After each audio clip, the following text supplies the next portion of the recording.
On a toujours l'habitude de dire, de savoir que la Torah, elle a 600 000 lettres. Tel qu'il y a 600 000 âmes qui sont sorties d'Égypte, correspond à cela les 600 000 lettres de la Torah. Eh bien, j'ai une surprise pour vous. Il n'y a pas 600 000 lettres. Combien est-ce qu'il y a? Je vous le dirai tout de suite. Disons d'abord, chapitre 124, Shir HaMaalos le David. Lule Adonai shoy elonu yemanu Yisrael, lule Adonai shoy elonu v'kum elenu odo. Azay chaim b'lonu b'charoy sapam b'onu azay mayim shidafunu nachlav anafshenu. Azay yover anafshena mayim azidoynim. Baruch Adonai shelo yinusanonu teref l'shuneim. Shenik tzibur nimlotom b'achyok shema pachnis bo v'anachnu nimlotnu. Ezreinu b'shem Adonai oisei shemayim v'oretz. Donnons de la tzedaka pour la sécurité de nos chers frères et sœurs et le retour de nos otages et la délivrance de tout âme Israël. Eh bien, retour à nos lettres de la Torah. Effectivement, on a toujours l'habitude de dire Yesh Shishim Ribo Otiot la Torah, d'ailleurs qui correspond au mot Israël. Yesh Shishim Ribo Otiot la Torah. Il y a 600 000 lettres dans la Torah, mais en réalité, il y a 304 805 lettres exactes.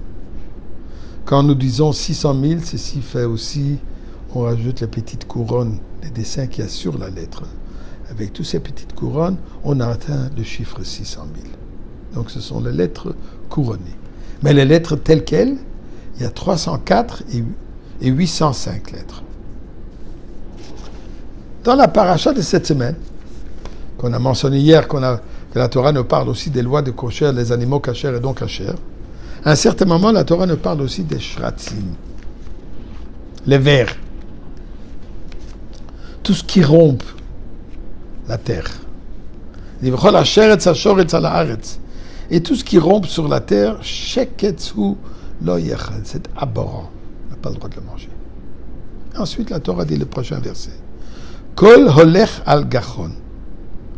Tout ce qui bouge sur son ventre, v'chol holech al arba, et tout ce qui est comme l'insecte mais qui marche sur 4, donc c'est très bas à la terre, mais elle a 4 pattes, ou alors elle a beaucoup de pattes, marbe raglaim, multiples d'insectes qui ont beaucoup de pattes, tout cela aussi c'est abhorrent, on n'a pas le droit de le manger.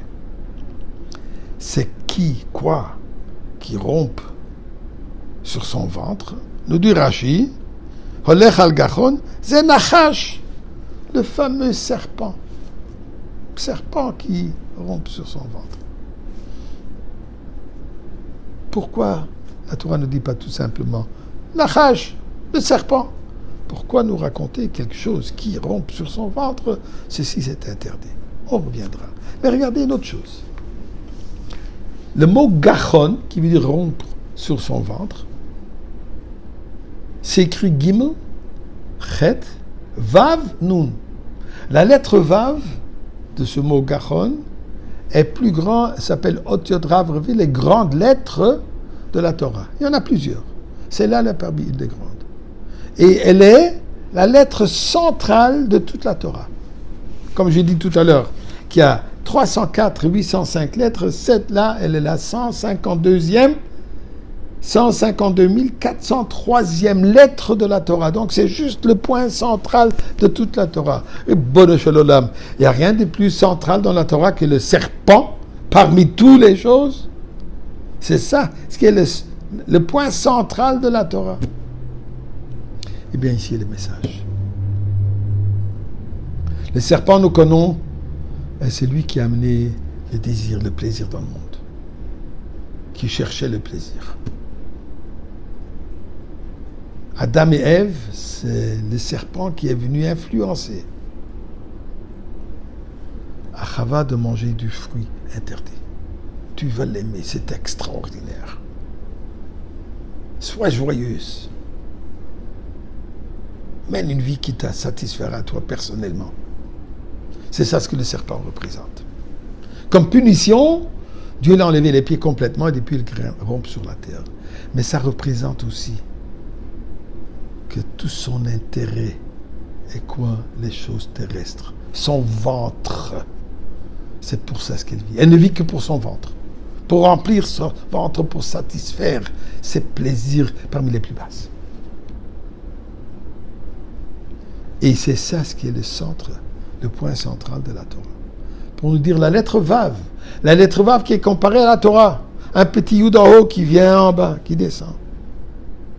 Qui est la lettre entre le Aleph, le Yud en haut et le Yud en bas. Il y a la lettre Vav au milieu qui est pour amener, pour faire descendre la vérité, les valeurs de la Torah dans le ventre.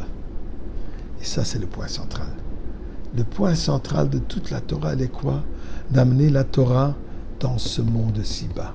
Et en faisant cela, nous allons mériter que on rompra sur le ventre.